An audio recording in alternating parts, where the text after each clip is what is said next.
Hello అండి. నేను ఇంతకుముందు మైక్రోవేవ్ ఆప్షన్తోనే కేక్స్ చాలా బాగా చేసేదానండి. కానీ ఇప్పుడు కన్వెక్షన్ ఓవెన్ కొన్నాక నాకు అసలు కేక్స్ చేయొచ్చా నా మీద నాకే డౌట్ వచ్చింది. కానీ 2-3 సార్లు కేక్స్ చేసి ఫెయిల్ అయిన తర్వాత ఇప్పుడు నాకు టైం బాగా సెట్ అయింది. కేక్స్ ఎలా పడితే అలా చేయొచ్చు అనిపిస్తుంది.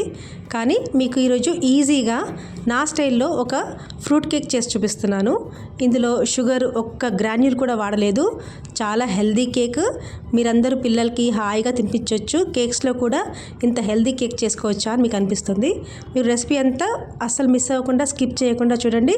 మీకు ఈ కేక్ రెసిపీ చాలా బాగా నచ్చుతుందని అనుకుంటున్నాను. ఆ షుగర్ వాడలేదు అంటే ఏ ఖర్జూరం పండ్లో లేకపోతే ఏ కిస్మిసో వేసాను అనుకుంటారు కదా, అస్సలు కాదు. దీంట్లో నేను ఇలా మిక్స్డ్ డ్రై ఫ్రూట్స్ వేశాను. ఆ తర్వాత యాపిల్ స్లైస్ వేశాను. ఇవన్నీ సన్నగా కట్ చేసుకున్నవి. ఆ తర్వాత చూడండి 2 యాపిల్స్ని ఇలా తురుముకొని పెట్టుకున్నాను.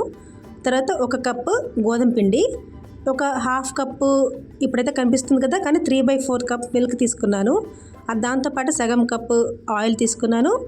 చిన్న టీ స్పూన్ అంత baking soda, 1.5 teaspoon baking powder, vanilla essence, దాంతోపాటు 2 టేబుల్ స్పూన్ల మిల్క్ పౌడర్ మీకు వద్దనుకుంటే అది తీసేయచ్చు, వదిలేయచ్చు.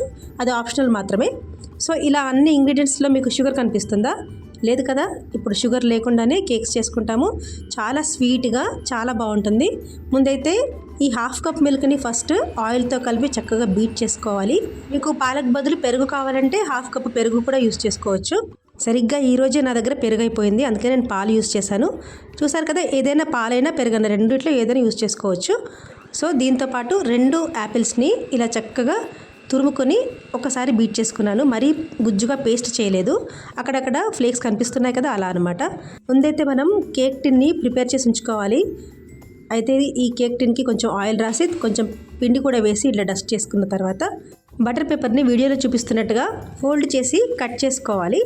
కొంచెం పెద్దగా ఉన్నా పర్వాలేదు, కానీ చిన్నగా అయిపోతే బాగుండదు కదా, అందుకే కొంచెం పెద్దగా తీసుకున్నాను. తర్వాత కేక్ టిన్ రేడియస్ ఎంత ఉందో అంత చూసుకొని అంతవరకు కట్స్ పెట్టుకుంటే రౌండ్ కేక్ టిన్కి ఈ బటర్ పేపర్ వేయడం చాలా ఈజీ అవుతుంది. సో వీడియోలో చూపిస్తున్నట్టుగా ఇలా రేడియస్ ప్రకారం మనం అంతవరకు కట్స్ పెట్టుకొని అరేంజ్ చేసుకోవాలి.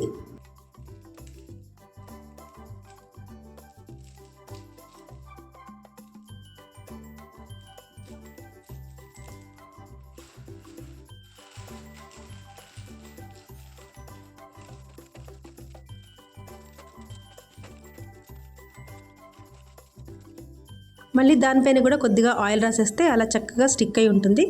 ఎక్స్ట్రాగా ఉన్న బటర్ పేపర్ని మీరు కట్ చేసేయచ్చు.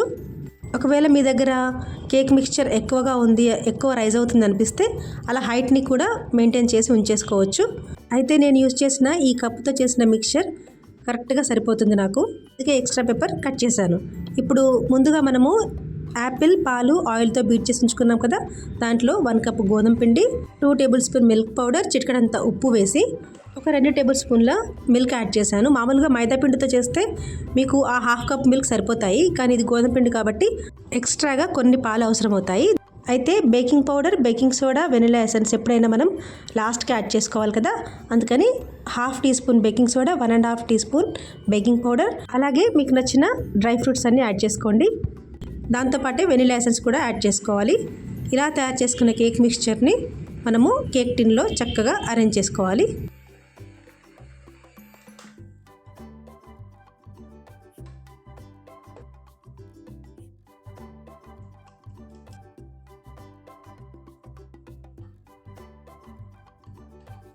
ఇంతవరకు ప్రిపేర్ చేశాక కేక్ టిన్లో అరేంజ్ చేసుకునే ముందు గ్లాస్ టర్న్ టేబుల్ పైన లో ర్యాక్ పెట్టి కన్వెక్షన్ మోడ్లో 180 డిగ్రీస్కి ప్రీహీట్ చేస్తున్నాను. అది ఆటోమేటిక్గా 30 మినిట్స్ తీసుకొని 3 మినిట్స్లో ప్రీహీట్ అయిపోతుంది. ఇది ప్రీహీట్ అయ్యే 3 మినిట్స్లో మనం కేక్ టిన్ని ప్రిపేర్ చేసుకోవాలి. అంటే ప్రీహీట్ అయిపోయే 3 మినిట్స్ లోపల మనం కేక్ టిన్ని ఫటాఫట్ అరేంజ్ చేసుకోవాలి. ఒకసారి ప్రీహీట్ అయిపోయి బీప్ సౌండ్ వచ్చిన తర్వాత మనం వెంటనే ఇది ఓవెన్లో పెట్టేసేయాలి. అయితే నేను ఫాస్ట్గా కింద లేయర్లో యాపిల్ స్లైస్ వేశాను, అలాగే కేక్ మిక్స్చర్ వేసేసి పైన కూడా కొన్ని యాపిల్ స్లైస్ వేశాను. చూడడానికి తినడానికి చాలా బాగుంటుంది కదా. ఇదంతా జంజట్ మాకెందుకు అనుకుంటే మీరు చక్కగా బయట ఏదైనా మందపాటి గిన్నెలో కూడా కింద సాల్ట్ వేసేసి ర్యాక్ పెట్టి కూడా చేసుకోవచ్చు. అయితే ఓవెన్లో ట్రై చేస్తే చాలా పర్ఫెక్ట్గా ఉంటుంది కదా, అందుకని ఈసారి మీకు ఓవెన్లో చూపిస్తున్నాను. చూడండి 27 మినిట్స్ దగ్గర బీప్ సౌండ్ వచ్చేసింది. మనం ఇంకా ఓవెన్ డోర్ ఓపెన్ చేసేసి డైరెక్ట్గా కేక్ టిన్ అందులో పెట్టేసి ఈ 180 డిగ్రీస్ రెడీగా ఉంది కదా, దాంట్లోనే 45 మినిట్స్కి టైం సెట్ చేసి స్టార్ట్ చేయాలి. అంతే. 45 మినిట్స్కి పెట్టినా సరే 25 మినిట్స్ దగ్గర ఒకసారి చెక్ చేసుకోవాలి. ఎందుకంటే ఒక్కొక్కసారి కేక్ మిక్చర్ క్వాంటిటీని బట్టి తొందరగా కూడా అయిపోయే ఛాన్స్ ఉంటుంది. కొంచెం స్మెల్ని అది అబ్జర్వ్ చేసుకుంటూ ఉండాలి 20 మినిట్స్ తర్వాత నుంచి. సో నేను స్టార్ట్ చేస్తున్నాను. ఇప్పుడు ఎంత టైంలో ఈ కేక్ పర్ఫెక్ట్గా అవుతుందో చూద్దాము.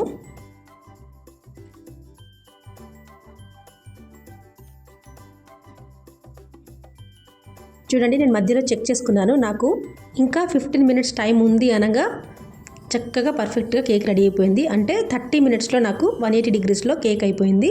చూడండి చక్కగా పైన బ్రౌన్ కలర్ కూడా వచ్చింది, లోపలంతా చక్కగా కుక్ అయిపోయింది. ఇప్పుడు ఇది చాలా వేడిగా ఉంది కదా, ఒక హాఫ్ అన్ అవర్ కానీ 1 అవర్ కానీ వదిలేయాలి. చక్కగా చల్లగా అయిపోయిన తర్వాత మనం ఇలా టర్న్ చేసి చూసుకుందాము. చూడండి నేను టర్న్ చేశాను కదా, చాలా బాగా కుక్ అయిపోయింది. కింద యాపిల్ పీసెస్ ఉన్నాయి, పైన కూడా యాపిల్ పీసెస్ ఉన్నాయి. ఈ యాపిల్స్ చాలా స్వీట్గా ఉన్నాయండి, అందుకే షుగర్ వేయకపోయినా కేక్ సరిపడినంత తీయగా ఉంది, చాలా టేస్టీగా ఉంది. చూస్తున్నారు కదా ఎంత సాఫ్ట్గా వచ్చిందో. డ్రైగా లేకుండా చక్కగా మాయిశ్చర్గా కూడా ఉంది. ఇలాంటి కేక్స్ తిన్నప్పుడు మనం షుగర్ తింటున్నాము, బటర్ తింటున్నాము అనే గిల్ట్ లేకుండా హ్యాపీగా తినేయచ్చు. అయితే ఈ కేక్ రోజు గడుస్తున్న కొద్దీ ఇంకా స్వీట్ అయిపోతుంది. ఇది నేను ఒకసారి చేయలేదు, చాలాసార్లు చేశాను, అందుకే మీకు ఎక్స్పీరియన్స్తో చెప్తున్నాను. ఇదే మెథడ్లో మీకు ఏ ఫ్రూట్స్ నచ్చినా కూడా దాంతో కేక్స్ చేసుకోవచ్చు. లైక్ బనానా, ఇంకా పైనాపిల్, ఇంకా క్యారెట్ కేక్ కూడా చేసుకోవచ్చు, ఆరెంజ్ కేక్ కూడా చేసుకోవచ్చు. మీకు ఈ వీడియో క్లియర్గా అర్థం కావడానికి ఇంత లెంతీగా పెట్టాను. ఇంకా మీకు ఏమైనా అర్థం కాకపోతే ఏమైనా క్వశ్చన్స్ ఉంటే మీరు కామెంట్లో అడగచ్చు. షుగర్ కన్జంప్షన్ అవాయిడ్ చేసేవాళ్ళు, అంటే డయాబెటిక్ పేషెంట్స్ ఎవరైనా కేక్ మిస్ అయ్యామన్న ఫీలింగ్ లేకుండా ఈ కేక్ చక్కగా తినచ్చు. ఇన్ని లాభాలు ఉన్నాయి కదా, తప్పకుండా మీరు ఈ కేక్ని తయారు చేసుకోండి. మీకు ఈ వీడియో నచ్చినట్టయితే లైక్ చేయండి, మీ ఫ్రెండ్స్ అందరికీ షేర్ చేయండి. అలాగే ఒక చిన్న కామెంట్తో నన్ను ఎంకరేజ్ చేయండి. Thank you for watching.